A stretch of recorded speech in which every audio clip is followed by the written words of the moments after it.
Muy buenas tardes, ¿cómo están? Bienvenidos, bienvenidas, gracias por estar. Hoy vamos a estar conversando con la doctora Belén Miñón y Ezequiel Cook sobre un tema muy interesante que es la titularidad y el ejercicio de la responsabilidad parental desde un enfoque constitucional convencional. Bueno, Belén Miñón es jueza de la familia de primera nominación de Córdoba y docente de grado. Aquí tengo, bueno, las especializaciones, ¿no? Especialista en Derecho de Familia, docente de Derecho Privado 6, Familia y Sucesiones de la Facultad de Derecho de la Universidad Nacional de Córdoba, docente de Género, Familias, Derecho y Sociedad de la misma facultad y, bueno, y jueza que ya lo mencioné. Y nos acompaña también Ezequiel Cook, que es abogado, flamante y reciente nombrado prosecretario en Cámara Penal, así que lo felicito porque eso es noticia de hoy. Y además es director de nuestra revista de Niñez, Familia y Violencia de Género. Así que bienvenidos todos, muchísimas gracias por estar. Bienvenida, doctora Belén Miñón. Muchas gracias, buenas tardes a todas, a todos. Gracias Ezequiel por esta entrevista. Pensé que íbamos a estar solos, hay un montón de gente, o sea que es toda una sorpresa. Bueno, hagamos de cuenta que estamos solos, porque la Vamos, gente Sí, participa, pero participa a porque es través del WhatsApp. un Del WhatsApp. conversatorio. Claro, eh, ellos escriben en el chat y nosotros charlamos. Bueno, los que se- dejo las preguntas, ¿sí? Adelante. digo que seamos más de 32 personas es tu culpa, Belén, ¿eh? Bueno, es como un Bien. conversatorio más. Sí, tal cual, esa es la idea. Es la idea que venimos pregonando ya hace más de 2, 3 años que estamos con este ciclo de entrevistas, que sea bien práctico, que nos sirva a todos los operadores, tanto los Bien, que trabajamos en tribunales como los que trabajan en el ejercicio de la profesión. Y haciendo como un recorrido tanto de la parte sustancial como de la parte procesal, sin, sin dejar de mencionar el arranque por la parte constitucional convencional que nuclea ambos sistemas normativos. A propósito de eso, si te parece, vamos calentando motores y bien, y te voy preguntando y lo hacemos extensivo a la reflexión del público, esta cuestión de la titularidad y el ejercicio de la responsabilidad parental, digo, desde el nuevo Código Civil y Comercial de la Nación, con con las nuevas normativas, sobre todo en clave constitucional convencional, es como que se le dio una mirada diferente, ¿no? Al asunto pensando en estas normas convencionales, ¿no es cierto? Y a propósito de eso, te pregunto cuál es tu reflexión al respecto. bueno, en primer lugar, la responsabilidad parental, denominada hoy responsabilidad parental, es aquel conjunto de deberes, de derechos y de funciones que tienen los progenitores en relación a la persona y bienes de los hijos, pero con una finalidad, que es la formación integral, el desarrollo y el acompañamiento en definitiva de su crecimiento en clave de garantismo, de garantizar sus derechos. Esta palabra, esta voz, responsabilidad parental, dejó atrás la noción de patria potestad, que sí tenía una resonancia que tenía que ver más con la autoridad de los padres y de la autoridad del padre, en definitiva. Porque una primera norma que modifica a la patria potestad es la norma del año 85, donde establece que tanto titularidad como ejercicio iban a estar en cabeza de los miembros de la pareja parental, mujer y varón. En aquel momento, año 85, no pensábamos todavía en familias igualitarias o familias configuradas o parejas del mismo sexo. Luego, en el año 89, se sanciona la Convención sobre los Derechos del Niño, norma relativa a los derechos humanos de la infancia, y establece no solamente este principio tan importante de interés superior del niño, sino también que establece el principio de coparentalidad, es decir, y ratifica este principio y este derecho de que niños, niñas y adolescentes tienen el derecho a vivir y ser criados por sus progenitores y por su familia ampliada, salvo que existan causas de gravedad que impidan que estos niños tengan vinculación con ambos progenitores. En este marco, esa ley de esta normativa constitucional de derecho internacional, que tiene jerarquía constitucional porque está incorporada en el 31, 75, inciso 22 con jerarquía constitucional, como establece el 31 de la Constitución, es la ley que en definitiva irradia todo o plasma lo que es el sistema de protección integral de derechos de niñas, niños y adolescentes, lo cual no deja al margen las relaciones parentales o paterno-materno-filiales.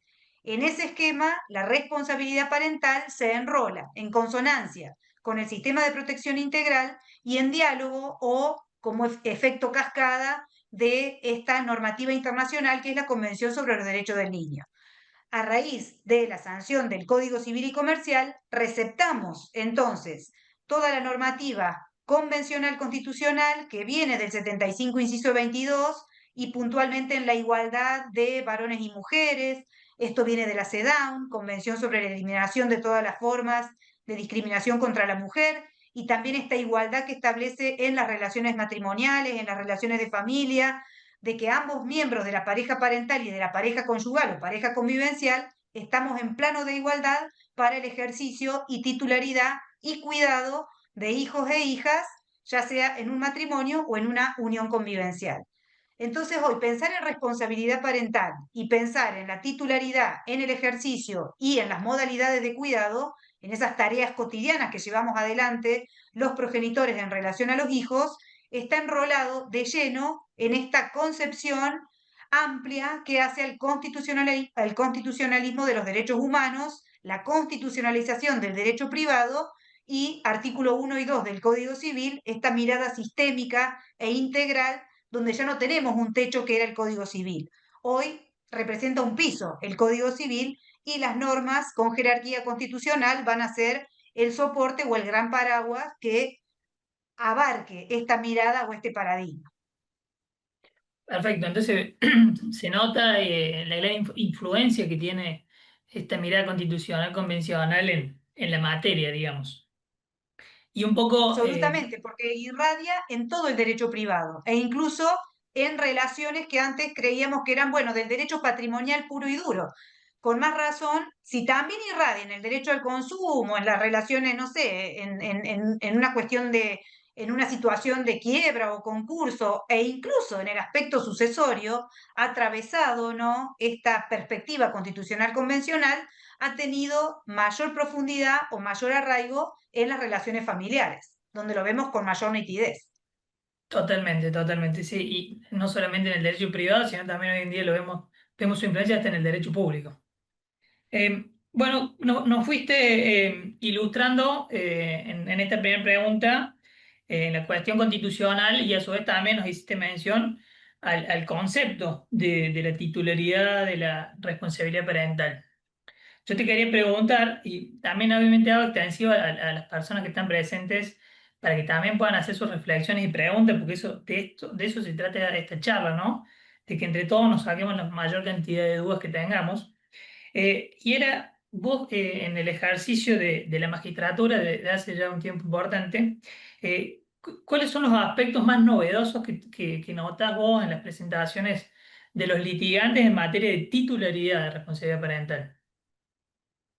Bueno, en relación a la titularidad, nosotros sabemos que la titularidad involucra la relación paterno-materno-filial, es decir, el vínculo filiatorio genera la responsabilidad parental, que es la titularidad, este conjunto de deberes y derechos que tenemos por el solo hecho de tener un emplazamiento filial. Yo, a través de un acta de nacimiento, acredito la titularidad en relación al vínculo que ostento respecto de mis hijos e hijas. Luego el ejercicio es la puesta en práctica o la puesta en funcionamiento de esa titularidad y ahí aparecen estos hechos trascendentes o los hechos que no son tan trascendentes. Y luego, como por ejemplo, radicarme en el extranjero, 645 del Código Civil, voy a tener que tener el consentimiento del otro progenitor, disponer y administrar de los bienes del hijo. Pero también mudar de domicilio es un hecho que impacta en la coparentalidad y que en definitiva, si bien no está en el 645, voy a tener que tener en cuenta qué piensa el otro, modificarlo de colegio. Si yo me opongo, por ejemplo, a la vacunación obligatoria, bueno, va a venir un juez y me va a decir, no, señores, ustedes dentro del ámbito de la autoridad parental, esto los excede porque es una cuestión de salud pública. Pero todas esas cuestiones hacen qué colegio elijo, qué medicina, si es tradicional o una medicina alternativa, aplico a nuestros hijos y demás. Todo eso hace al aspecto del ejercicio. Y luego tenemos el cuidado, que el cuidado tiene dos modalidades, modalidad alternada o modalidad indistinta, que hoy la modalidad indistinta se erige como la regla, ¿no? La primera alternativa que me brinda el Código Civil es el cuidado compartido, modalidad indistinta, donde los hijos tienen residencia principal con un progenitor y se diseña un plan de parentalidad en relación al otro, pero lo más importante es el principio de coparentalidad. El principio de coparentalidad, que por ahí tenemos como un viejo resabio del sistema anterior, principio de coparentalidad igualitario. Es decir, antes teníamos la vieja tenencia donde las mujeres éramos las principales cuidadoras y el progenitor tenía un rol un tanto satelital e incluso se hablaba de régimen de visitas. Entonces, la tenencia era generalmente de la mamá, salvo que se acreditasen cuestiones de gravedad donde esta progenitora no tenía idoneidad o no era competente, no había competencias parentales para poder convivir y criar y acompañar a ese hijo en su desarrollo integral, y el progenitor tenía un rol más de proveedor, más un rol satelital de visitar a los hijos. Así estaba concebido antes el viejo esquema parental. Con la sanción del Código Civil se trata de superar esta mirada y más allá, y lo pongo entre paréntesis, de lo coyuntural y que hoy digamos, bueno, tenemos que seguir dando batalla para que en definitiva haya realmente un involucramiento igualitario y tan amoroso en ambos miembros de la pareja parental. Lo cierto es que si bien las mujeres seguimos siendo la gran mayoría principales cuidadoras, el sistema habla de igualdad de roles e igualdad en los géneros para poder llevar adelante estas tareas de cuidado.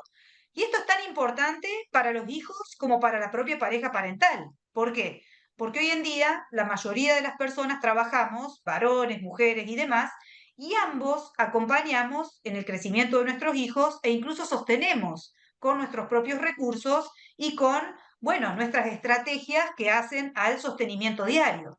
Y ahí aparece otra cuestión, y es que el Código Civil reconoce a las tareas de cuidado un valor económico, porque puedo tener una pareja que mientras convivió, una pareja parental, que mientras convivió hubo una asignación de roles determinada, progenitora cuidadora, progenitor proveedor, que trabajaba más horas en el ámbito público, en el espacio público y traía los recursos.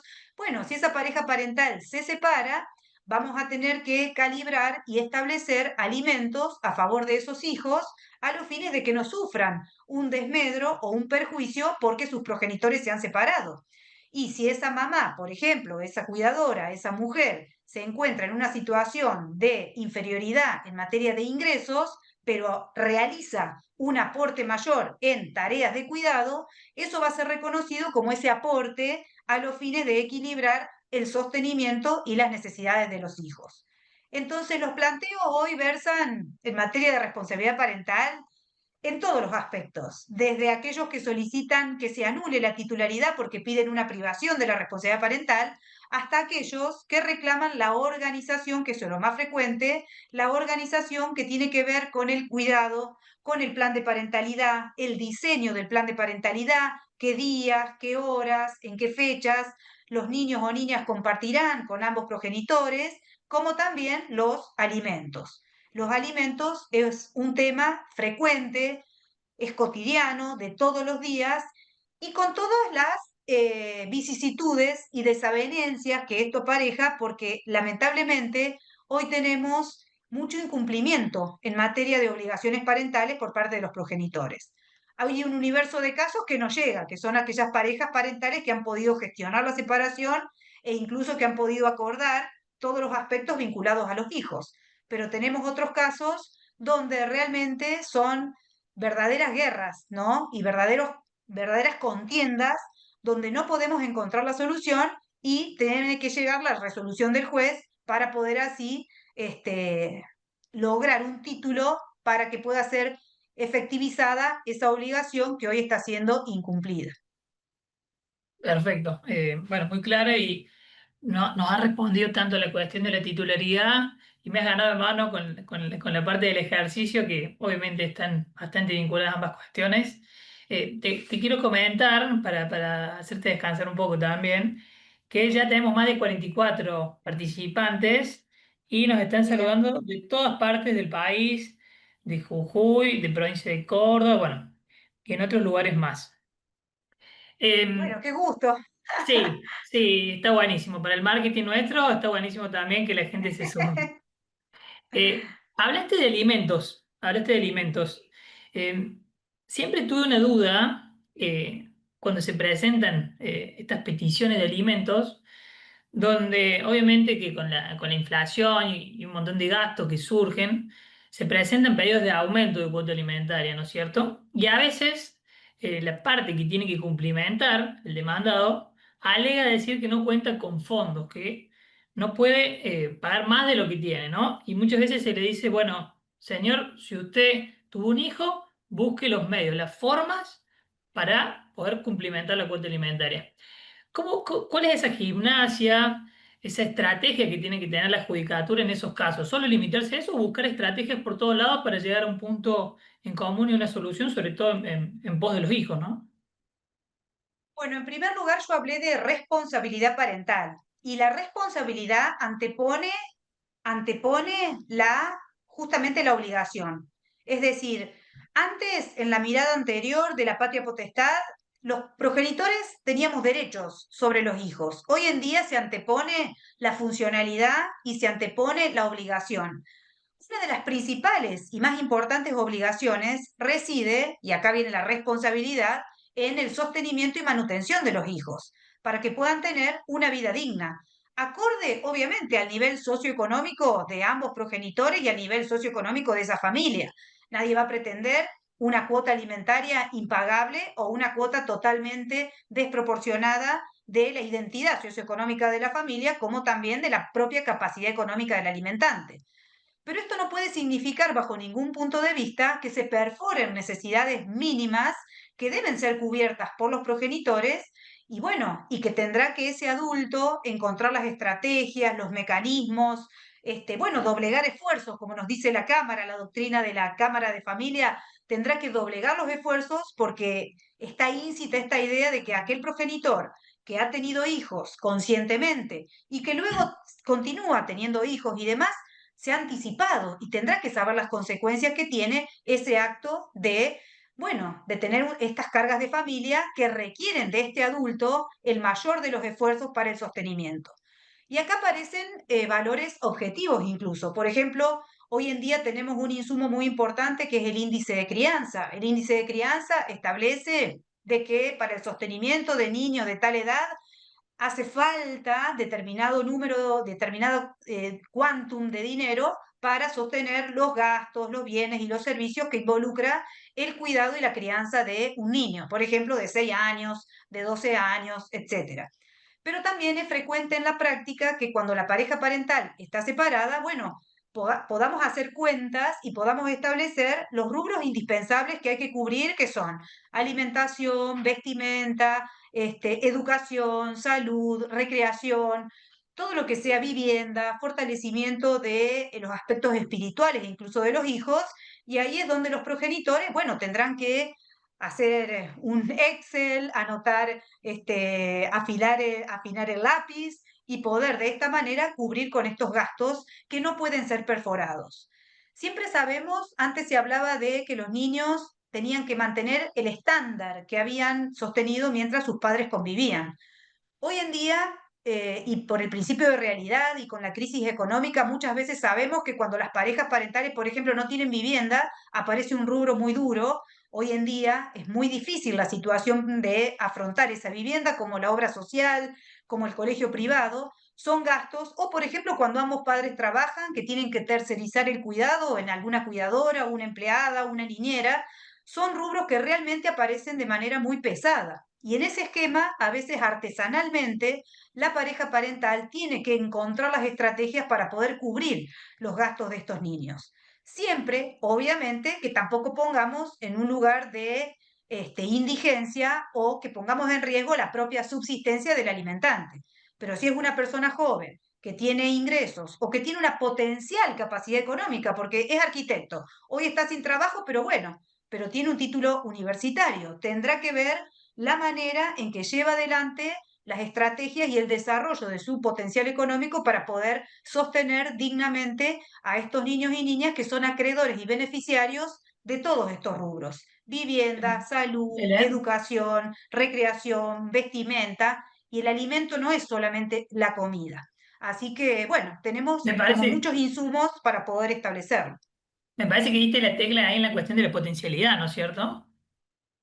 Me parece que ese es un punto. Totalmente, porque en la potencialidad uno va a ver si es una persona, porque también varían los escenarios en los que tenemos insertos a los niños.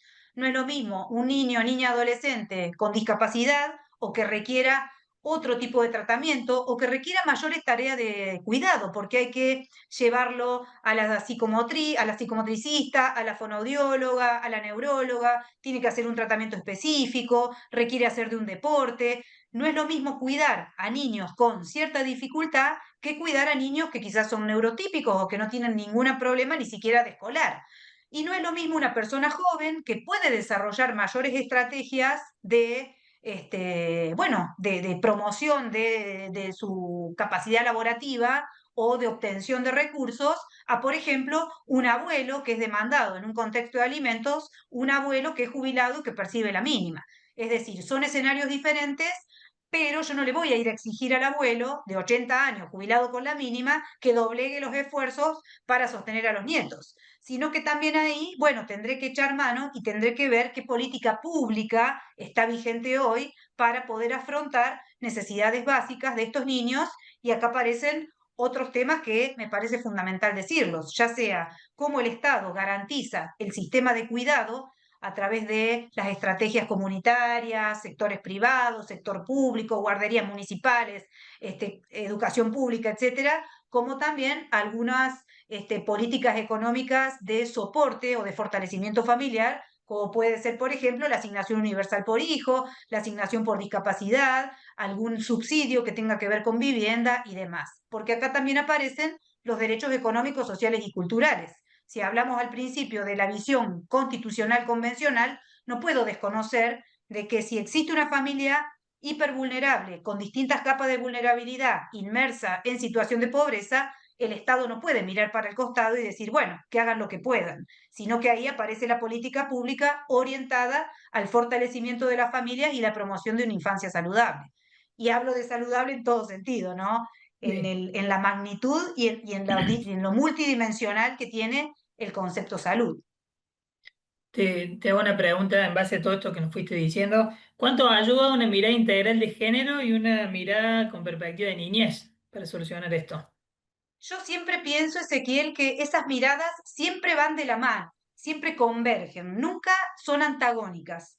Cuando yo pienso en un conflicto, tengo que tenerlo en cuenta en el marco multidimensional, desde lo que la teoría o las teorías de género hablan de la interseccionalidad, que no es solamente una cuestión teórica o una construcción teórica. Las reglas de Brasilia sobre acceso a la justicia a personas en situación de vulnerabilidad me hablan de esta mirada interseccional, donde yo un fenómeno jurídico lo tengo que leer con lentes de vulnerabilidad y puedo tener una mujer en situación de violencia y en situación de pobreza y a una niña migrante, que incluso, o una niña con discapacidad.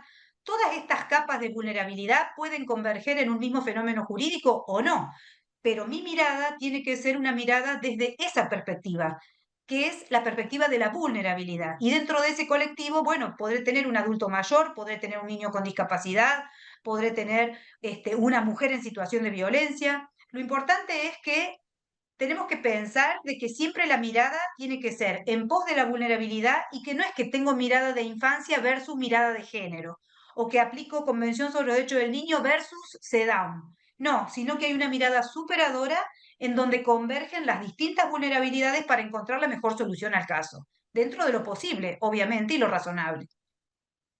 Perfecto. Recordemos, Belén, que ya lo hemos dicho, pero para los que se ponen sumando el último, que Belén es jueza en la ciudad de Córdoba, jueza de familia en la ciudad de Córdoba, digo, porque tenemos de gente de otras provincias, entonces, para que sepan, bueno, un poco dónde ejercemos la magistratura. Me parece que está bueno que lo sepan y cómo estás hablando de manera integral en todos los conflictos que puede haber a nivel nacional en el asunto.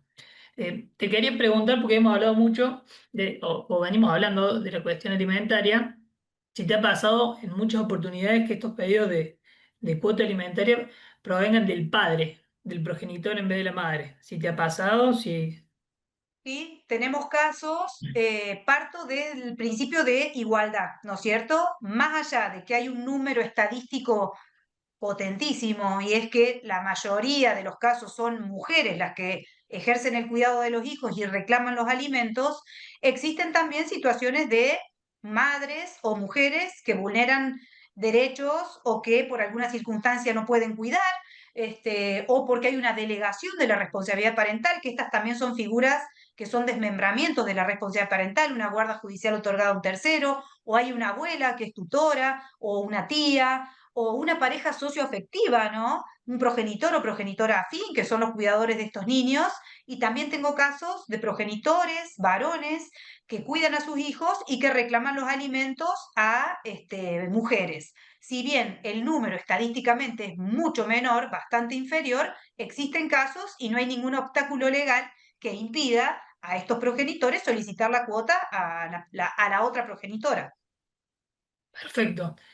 Vamos haciendo como un ping-pong y te voy llevando de un lado al otro, de alimento a cuidado. Bueno, ahora te quería preguntar por cuidado y vuelvo a Sí. repetir a la gente que quiere preguntar puede hacerlo. En materia de cuidado personal, te quería preguntar, ¿cuánto influye la opinión del niño?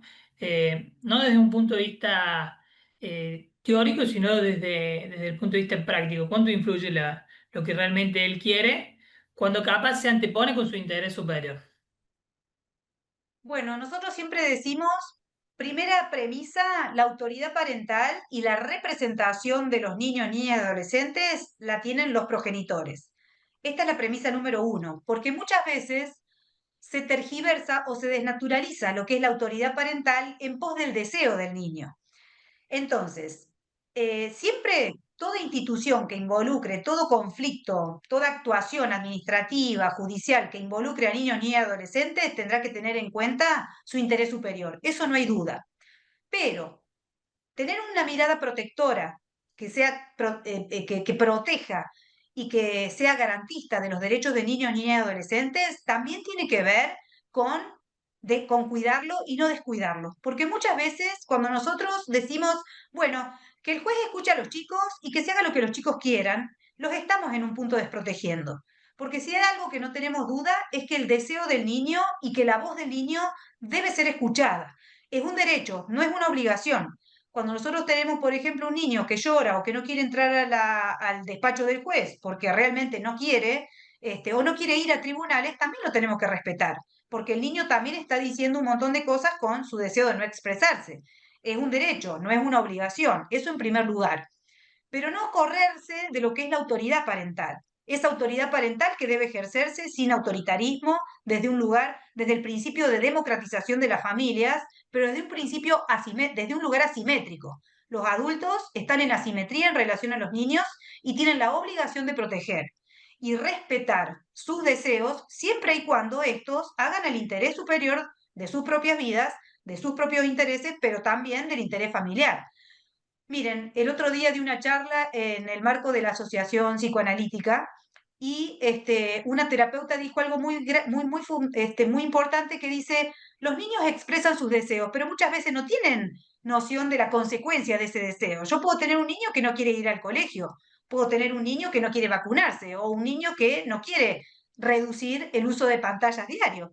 Pero yo como progenitor voy a pensar en que ese límite es un acto de amor en pos de su crecimiento saludable. Entonces voy a proporcionar la vacuna, voy a hacer que coma saludablemente, que tenga una alimentación balanceada, voy a hacer que no se vulnere su derecho a la educación y que concurra al colegio todos los días, lo voy a llevar al médico, le voy a poner la vacuna. Como progenitor, yo no voy a poder evitar determinada angustia o determinado dolor y si llega a haber alguna situación en el colegio, llevaré adelante las estrategias y el mecanismo propio de una mamá que protege como también si existe una situación de delitos, es decir, si hay una situación de vulneración de derechos ya en el ámbito más grave. Pero la opinión del niño es fundamental, es importante, el niño tiene derecho a a ser escuchado, su expresión debe ser debidamente tenida en cuenta y cuando el juez se aparte del deseo del niño o de la expresión que ha dicho el niño, debe fundar su resolución más que justificadamente. Ahora, ¿eso significa que los chicos deciden bajo ningún punto de vista? Para eso estamos los adultos y para eso también tenemos que leer en diálogo el principio de autonomía progresiva. Un niño de 4 años no va a definir a qué colegio va. Ahora, un chico de 17, de 16, posiblemente me diga, no me gusta más el técnico, pero mi mamá no me escucha, porque ella quiere que yo siga yendo a este colegio, pero en realidad a mí me gustan las artes, o las bellas artes, o me gusta un colegio humano, o quiero seguir con orientación humanista, porque quiero seguir la carrera de psicología. Entonces, estas son cuestiones que también obligan a que los primeros que deben escuchar a los hijos son los propios progenitores. Muchas veces corridos desde ese lugar de escuchar a sus propios hijos y tiramos la pelota, lo voy a decir vulgarmente, para que el juez lo escuche y sea el juez, en definitiva, el encargado de poner el punto final en esa discordia o en esa disputa familiar. Entonces, quiero decir que hay que leer y entender lo que significa el derecho a ser escuchado, lo cual no significa el derecho a decidir, pero también en diálogo o en clave de autonomía progresiva.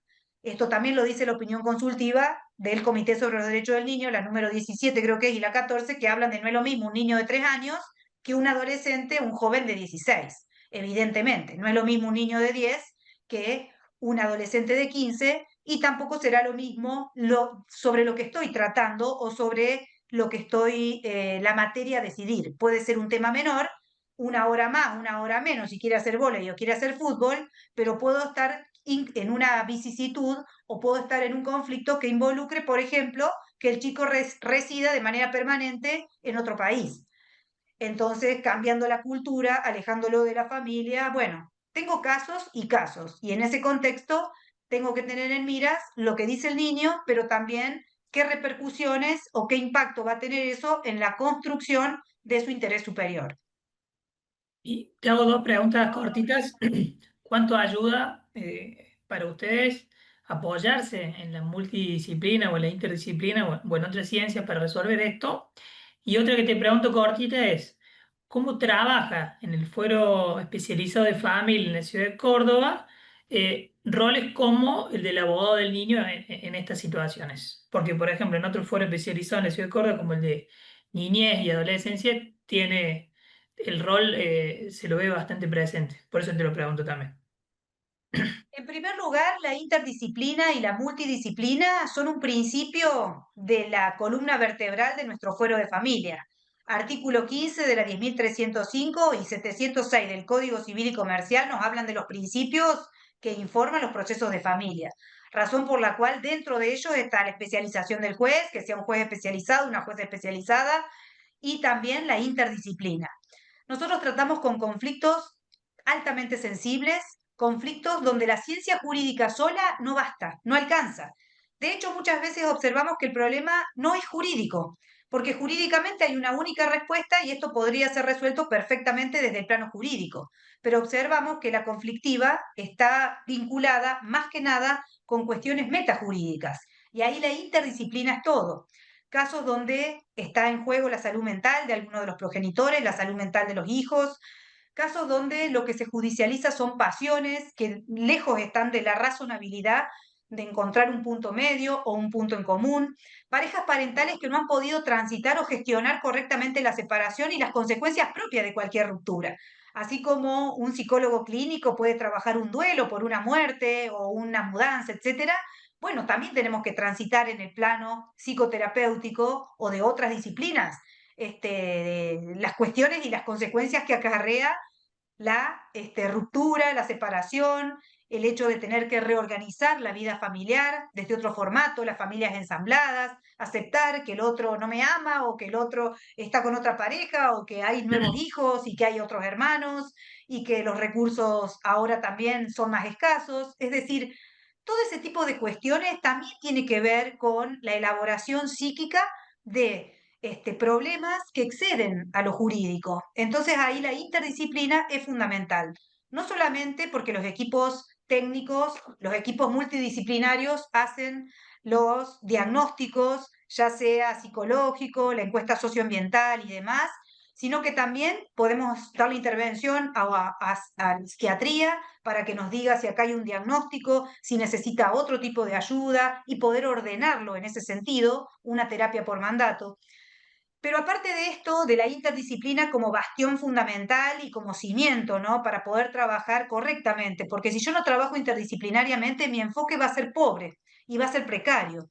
Y hoy en día la precariedad de los vínculos y la falta de confianza o la falta de aceptación e incluso de lo que está pasando, radica muchas veces en un tratamiento que lejos está de hacerlo en los estrados de tribunales. Eso se tiene que hacer en otro ámbito. Pero bueno, la multidisciplina entonces aparece como una herramienta fundamental. Y en relación al abogado del niño, que es la segunda pregunta, desde ya les digo de que es una figura que está súper efervescente, que se activa permanentemente, sobre todo después de la 10.636, que es nuestra ley cordobesa, porque nosotros desde el 2005, que se sanciona la 26.061, que en el artículo 27 ya se hablaba que en todo proceso que involucre niños y adolescentes tendrán derecho a participar con su propio abogado. Y ahí aparecen las dimensiones de el derecho a ser escuchado, el derecho a ser oído y el derecho a participar del proceso e incluso con abogado, con su propio abogado. Y en este contexto, la figura del abogado del niño es una figura que está sentada, que ya tiene muchísima aceptación en la cultura jurídica y en los tribunales permanentemente niños, jóvenes, están haciendo su petición a los fines de ser admitidos con su propio abogado.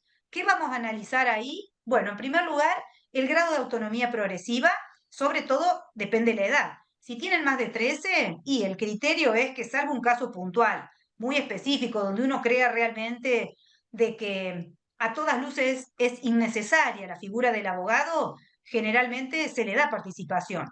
Pero ¿qué pasa con los niños que no son adolescentes, que son menores de esa edad? Bueno, primero se lo convoca con el equipo técnico, se lo escucha y ahí se advierte, bueno, si es realmente deseo del niño, si tiene claro de ese niño, de esa niña, si hay claridad en relación a por qué solicita participación con su propio abogado, se le explica de que también ahora va a ser una carga procesal porque en definitiva este abogado va a tener que contestar los agravios y se impugna una resolución, va a tener que venir a las audiencias y demás, pero la idea es justamente admitirlo porque no significa que hagamos o que se le haga lugar a todo lo que diga el abogado del niño, pero es un elemento más de participación ciudadana de las infancias, de niños y adolescentes, y es una figura también que deviene del sistema de protección integral, razón por la cual, así como en niñez, en el ámbito del fuero de familia también se implementa y máxime con posterioridad a la 10.636, que es nuestra ley provincial. Perfecto, perfecto, sumamente claro, Belén. Te cuento que llevamos 53 participantes, generalmente se van yendo y acá va aumentando la cantidad, es una cosa de loco.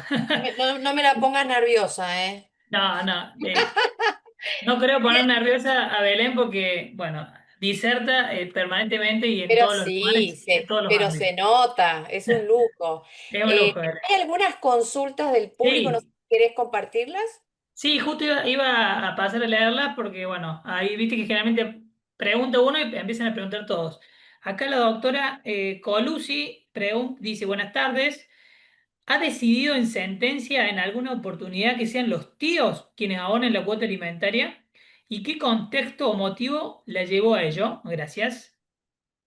Miren, yo no tengo resoluciones en relación a obligaciones respecto de los tíos. Sí me da pie para decir de que la obligación alimentaria entre parientes se limita a ascendientes, descendientes y colaterales, hermanos y medio hermanos, y luego tenemos los alimentos a cargo del parentesco por afinidad hasta el primer grado, que sería el padre afín, progenitor afín, hijo afín, hija afín. Eh, En relación a los tíos, yo estaría por fuera del 537, es decir, me excedo de la normativa legal y no he tenido casos ni de peticiones, por lo tanto no he tenido la oportunidad de expedirme al respecto. Pero quiero decir que es un tema de excepción, porque en realidad yo me estoy corriendo de la normativa. Han habido casos donde se ha declarado la inconstitucionalidad del 537 y han habido otros casos, hay un fallo de Paraná, un fallo de Salta, donde lo que han dicho es, bueno, tenemos una situación específica de determinada vulnerabilidad, porque tengo un niño con discapacidad, no tengo abuelos vivos, voy a los tíos. Pero es un tema vidrioso, que yo lo pongo en signo de interrogación y siempre digo caso a caso. Es decir, habrá que ver el caso puntual. Porque en definitiva, la premisa número uno es que los tíos no están obligados a prestar alimentos a los sobrinos, esta sería la regla general, pero en el marco del caso concreto y con esta visión constitucional convencional, habrá que ver si se da el supuesto para poder justificar como excepcional el alimento a cargo de un tío. Yo no he tenido todavía posibilidad de ese planteo, no lo he tenido, no doy ideas, pero habrá que ver en el caso concreto. Bien, y acá Asunción Ramos pregunta, ¿cómo se puede no violentar la norma, pero tampoco obligar a un niño que no quiere y le ha afectado una revinculación forzada? Nos pregunta. Bueno, ese es un temón terrible, el tema de la revinculación, porque primero tengo que ver de qué estoy hablando, porque a veces la revinculación viene, la revinculación forzada deberíamos contextualizarlo, porque si yo a ustedes les digo, bueno, revinculación forzada y todos me dirán, no, están locos, ¿cómo van a revincular forzadamente a un niño o niña adolescente porque estoy más cerca del sufrimiento que de la solución de un problema? Pero habrá que ver el caso concreto. Lamentablemente nosotros no tenemos, hay casos que son lineales, por ejemplo, un niño que ha sido víctima de un abuso sexual y tengo una condena. ¿De qué revinculación voy a hablar? De ninguna, esto es claro. E incluso si esa persona está sospechada, se articula una suerte de protocolo donde, bueno, en principio se suspende, luego trabajamos. Ahora, ¿qué pasa cuando son los niños los que se niegan a querer ver al otro progenitor?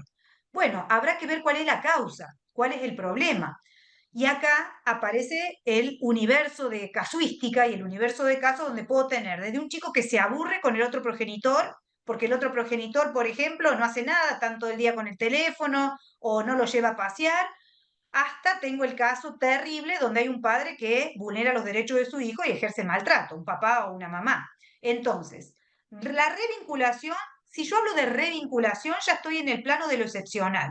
La revinculación deberá ser cuidada, deberá ser pautada, deberá ser progresiva y con estos dispositivos y herramientas que ayudan a la judicatura a través de la interdisciplina, porque estamos hablando de un vínculo humano. Yo no puedo pensar como si fuésemos objetos que nos programamos o robots y vamos para adelante. Si hablo de revinculación, es decir, que eso no se dio de manera espontánea, ya lo tengo que mirar con 5 ojos y con lentes de y perspectiva de infancia y de perspectiva de vulnerabilidad, porque ya parto de una matriz problemática. Porque si no, no hablo de revinculación. Los hijos y los progenitores fluye el vínculo, en la mayoría de los casos cuando es saludable. Pero muchas veces tengo revinculaciones, por ejemplo, porque hay papás que, no, que han hecho un reconocimiento tardío de los hijos en materia de filiación, o porque se ha suspendido el vínculo porque el papá vivió en otro país, y no tengo cuestiones de gravedad que subyacen a ese supuesto de revinculación. Y a lo mejor en 1, 2, 3 meses se activa y funciona perfectamente. Pero tengo otros casos donde tiene que intervenir el ETIRC, que es el equipo técnico interdisciplinario sobre regímenes de comunicación, y me tiene que dar pautas de acompañamiento y pautas de seguimiento para esa posible vinculación. Una vinculación forzosa, pero que atente contra el interés superior del niño, y va a tener que tener un límite, porque traigo un concepto del derecho de la salud, ya esa intervención se puede llegar a tornar iatrogénica, es decir, es peor el remedio y el trauma que lo que busco en definitiva resolver. Parto de la premisa número uno. Ambos progenitores en plano de igualdad tienen derecho y deber de convivir con los hijos, y en esto aparece bueno, el vínculo relacional. Ahora, ¿qué pasa si ocurrieron cosas o si ocurrieron hechos graves o si hay un distanciamiento grave Y hoy hay que iniciar, por ejemplo, una terapia vincular previo a la revinculación. Luego podré a lo mejor a través de un dispositivo de acompañamiento terapéutico, luego a través de un derecho de comunicación supervisado, bueno, siempre con la devolución de los informes y demás. No sé si contesté bien la pregunta, pero es un tema que abre, bueno, abre una temporadas de situaciones y de capítulos. Ahora, si ustedes me dicen revinculación forzosa y a nadie le suena o le resuena, porque ya estoy pensando en que si revinculo forzosamente es porque algo está muy mal y porque hay resistencia. Pero lo cierto es que hay que trabajar en pos de la superación del conflicto, no en pos de cronificar el conflicto. Más allá de que, como les digo, tengo casos de privación de responsabilidad parental. Es decir, hay casos donde ha sido tan alto el conflicto, tan grave la vulneración de derechos, que luego lo único que sigue es en pos del interés superior del niño, sancionar a ese progenitor y privarlo de la responsabilidad parental. Entonces, ustedes verán, tengo situaciones disímiles y que distan muchísimo. Habría que ver caso a caso dónde estamos parados para poder hablar de revinculación saludable. Clarísimo, clarísimo. Y un poco lo que decís vos, capaz da para tener una clase especializada sobre ese tema nomás, porque da para hablar mucho más. Hay tres preguntas más, eh, alguna larga, ya casi llegando al final, pero te las hago. Nos pregunta la doctora Cardoso Chacón, ¿qué valor económico tienen los cuidados en el razonamiento judicial a la hora de fijar alimentos? ¿Cómo es la ecuación? Y después nos pregunte si esto se transparenta en las resoluciones. Si querés vamos con ese y después te digo las otras dos. Vale. Bueno, nosotros hoy, como les decía anteriormente, las tareas de cuidado tienen reconocimiento, estas tareas históricamente invisibilizadas, reconocimiento en el 660 del Código Civil y Comercial, pero esta norma que forma parte de la responsabilidad parental también hace eco en otras normas, como los alimentos postdivorciales, la compensación económica, es decir, la figura la resignificación de otorgar valor económico a las tareas de cuidado ha tenido impacto a lo largo de todas las relaciones de familia. Un insumo fundamental que tenemos hoy para calibrar y para cuantificar el monto de los alimentos y tener en cuenta las tareas de cuidado es analizar el plan de parentalidad, punto número uno, cómo está distribuido esos horarios, esos sistemas de cuidado entre la pareja parental, entre aquel que es acreedor y aquel que es beneficiario y aquel que es deudor de alimentos, y también el índice de crianza. El índice de crianza como un parámetro objetivo que, por ejemplo, me va a dar un valor. Para un niño de 12 años, hoy se estima que entre bienes, servicios y tareas de cuidado no podría subsistir sin menos de 450.000 pesos, por ejemplo. Entonces, eso ya es un valor que a mí me va a dar la pauta en conexión o en armonía también con la capacidad económica y potencial capacidad económica del alimentante para cuantificar la tarea de cuidado. Porque en definitiva esto ha sido una discusión enorme. Bueno, eh, recuerdo un fallo de la jueza Sánchez Toraza, Romina, que el papá incumplía el régimen de comunicación, el sistema de parentalidad.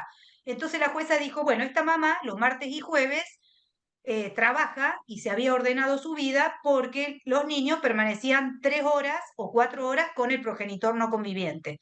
Razón por la cual, si este papá no va a cuidar y ella va a asumir las tareas de cuidado en exclusiva, le vamos a establecer un monto que va a ser equivalente a la hora de trabajo doméstico en tareas de cuidado, lo que cobraría una empleada, por ejemplo, para cuidar a los chicos en esas horas. Y así lo cuantificó.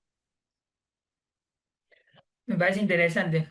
Bueno, son estrategias que a medida que surgen los casos, la judicatura tiene que claramente ampliar. Y cerrando ya con las últimas dos, van surgiendo más. Podríamos estar todo el día porque la verdad que la temática es muy interesante y nos ha hablado de todo, de todo. Un poco como te toca en el juzgado, viste que te hacen un montón de presentaciones de todos los estilos. Bueno, acá hicimos lo mismo, un popurrí de esta temática, pero un poquito de todo. Y no hablé de las Este, oposiciones del 642, que es lo más frecuente que muchas veces también una materia que se presenta diariamente, es qué pasa con las acciones que hacen el cuidado de los hijos y viene un progenitor y se opone. Che, vengo a pedir una medida de no innovar porque tomé conocimiento que lo va a cambiar de colegio. Una medida de no innovar frente a un posible traslado o una medida que tenga o que se anticipe a que, bueno, no está haciendo el tratamiento médico. El niño tiene un diagnóstico que es trastorno del espectro autista y vengo a pedir un cambio de cuidado urgente porque la progenitora, por ejemplo, o el progenitor no lo lleva a las terapias y no cumplimenta con las actividades indicadas por el neurólogo del niño. Todas estas cuestiones también son una materia constante. Sí, capaz no se dio y quién te dice que podamos abrir o armar una charla el día de mañana sobre eso, porque claramente son temas que despiertan el interés de la gente. Ahí, la última ya para cerrar, disculpen a algunos que no podemos contestar porque son varias y estamos casi cerrando, pero la última que hago es la de la doctora Badini, que nos dice, excelente Belén, siempre magistral. Mi pregunta es, a la hora de una atribución de vivienda, cuando hay niños pequeños y el progenitora que no tiene el cuidado, pero sí tiene problemas de salud mental, problemas de salud mental se queda en el domicilio, nos dice. Bueno, ahí tenemos que ver también en este diálogo de fuentes para encontrar la mejor solución del caso. Puedo tener una persona con muchísima vulnerabilidad que a pesar de que no cuida a los chicos, necesita algún método protectorio o un sistema asistencial de mínima para poder resguardarse. Hemos tenido casos, por ejemplo, pero tampoco podemos prolongarlo demasiado en el tiempo, porque ahí sí tengo intención y debo armonizar la situación de vulnerabilidad de la mujer por su condición o por su afectación en materia de salud mental, pero también tengo que pensar en el techo de los niños. En ese marco, una primera hipótesis o una primera idea podría decir, bueno, transitoriamente por el término de 6 meses, que permanezca gratuitamente la mujer y luego pueda reinsertarse el principal cuidador con los niños en el hogar y de última, que pueda haber alimentos asistenciales a favor de esta persona vulnerable. O si no, podríamos decir, bueno, que permanezca por un tiempo más y ver qué estrategia habitacional o a través de qué medio podemos garantizar habitación a la progenitora, pero resguardando también el derecho a la vivienda de los niños y del principal cuidador. Esos son los ejemplos de los casos difíciles, donde muchas veces la salida está en una política pública. Por ejemplo, como han habido tantos casos en Ciudad Autónoma de Buenos Aires, donde el Poder Judicial le ordena al Ejecutivo cumplimentar con el derecho de vivienda de la progenitora o de esa familia que está en situación de calle o de esa persona que las están desalojando y hay 5 niños menores de edad y uno con discapacidad, pero no puede ser, por ejemplo, entra en tensión el derecho a propiedad con el derecho a la vivienda de una familia vulnerable. Bueno, tiene que ser un privado, el dueño de esa casa, el que soporte esta vulnerabilidad o deberá ser el Estado el que tendrá que encontrar los mecanismos y las herramientas para que esta familia pueda estar protegida y pueda tener acceso a la vivienda digna. Estos son los casos difíciles donde habrá que ver con qué elementos contamos, con qué recursos y qué herramientas tenemos para poder encontrar, insisto, la mejor solución pensando en el interés superior de los niños, pero también en todo el sistema de vulnerabilidades que se presenta, que está incluso inserta la mujer. Belén, muchas gracias. La verdad que nos has ilustrado de todo, de todas las cosas, pues sabemos que son temas muy amplios que abarcan un montón de aristas, un montón de cuestiones y nos has hablado de todo con la profundidad y claridad de siempre. Sabemos de la cantidad de compromisos que vos tenés y que nos hayas dado el ok para hoy, para nosotros obviamente que es muy importante. Está a las claras con la cantidad de participantes. Te agradezco una vez más por ello. Y le damos paso a Irene para el cierre. Te agradezco mucho. Bueno, muchas gracias a ustedes. Yo ahora me voy a dar clase a la facultad. Bueno, te liberamos rápido entonces. Muchísimas gracias, Belén. La verdad que ha sido un placer la Bueno, claridad, sobre todo de los conceptos. Y bueno, y creo que has respondido casi, casi todo, pero bueno, lógicamente hay cosas que van quedando por una cuestión de tiempo fuera. Da para otra charla si te interesa y tenés un poquitín de tiempo al segundo semestre. Te volvemos a convocar porque me parece que hay mucho material y tela para cortar. Así que gracias a todos los que se quedaron hasta Encantada. el final. Gracias, Belén, por la entrevista de hoy. Gracias, Ezequiel. Y nos encontramos pronto. Chau, chau. Adiós, adiós. Chau, chau.